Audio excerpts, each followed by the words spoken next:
Assalamu алейкум. Бүгін сіздерге ичеги туралы өтө кызыктуу маалыматты сунуштамакчымын. Эсиңиздерде болсо, акыркы видеодо ичеги үчүн эң пайдалуу азык бул кефир экендигин айтканмын. Ошол себептүү баарыңыздарга ушул самалыкты аткарып жүрүүнү сунуштайт элем. Кандай түрү болсо деле боло берет. 1%, 2,5% иче бериңиздер.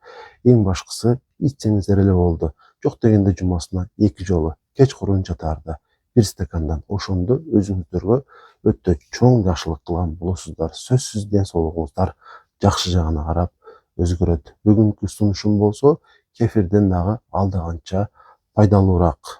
Демек, биздин ичегилерибиз бизге жакшы кызмат кылып бериш үчүн бизден бир эле нерсе талап кылынат.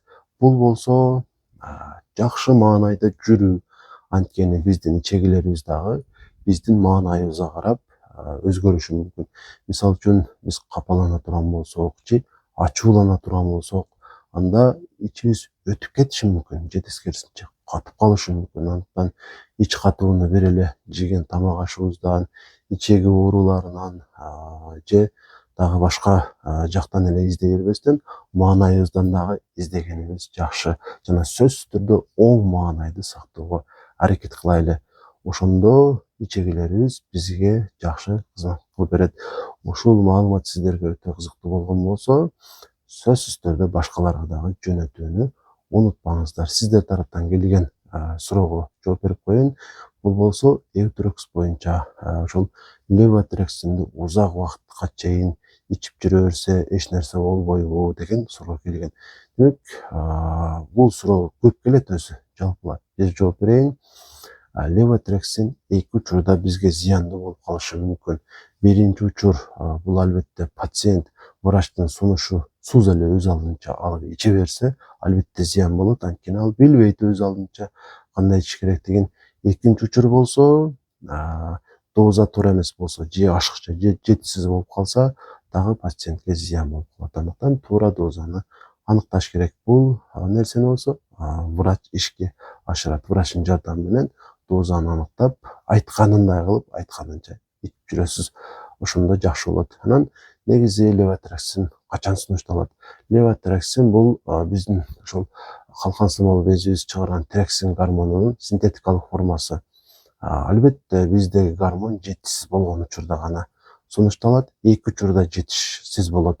Биринчи учуру гипотиреоздун көп түрлөрү бар. Ошонун кайсынысында гормон жетишпей жатса, албетте гипотиреоз болгондун баарында эле гормон жетишсиз боло бербейт. Диагноз коюлду, бирок гормон норма эле болушу мүмкүн. Ошондуктан бардык эле гипотиреоздор бул дарыны иче бербейт. Эгерде муктаждык болсо, эндокринолог сизге сунуштайт. Ошонун негизинде балким 3 айга чейин, балким 6 айга чейин, балким көбүрөөк убакыт ичишиңизге туура келет. Жана экинчи учур бар, бул болсо калкан сымал без операция кылып алынган болсо, сизде эч кандай гормон бөлүнбөй жатат. Ошону сырттан синтетикалык формасын ичип турушка туура келет. Өзүңүздүн салмагыңызга жараша, врачтын көзөмөлү менен албетте. Башка левотироксинге муктаж болгон учур жок. Акырында болсо, ушул видеону сиздер үчүн пайдалуу болгон эки нерсени сунуштап коеюн. Биринчиси бул азыр ушул сентябрь айы дарбыз сезонунун бүтүшү десек болот.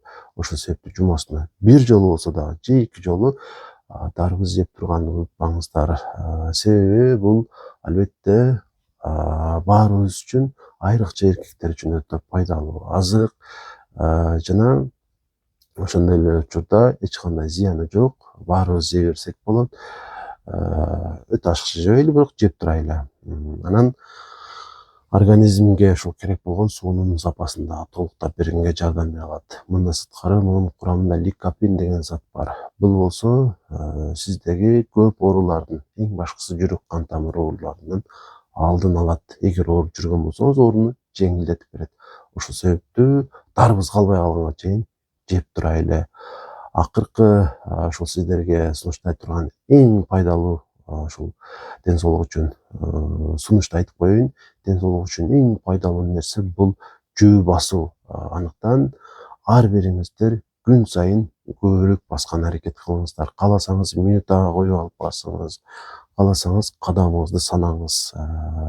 Жана муну сиздин ушул дайым аткара турган жакшы адатыңыз болуп калыш керек. Ошондо чындыгында сиздин ден соолугуңуз эч убакта начарлабайт.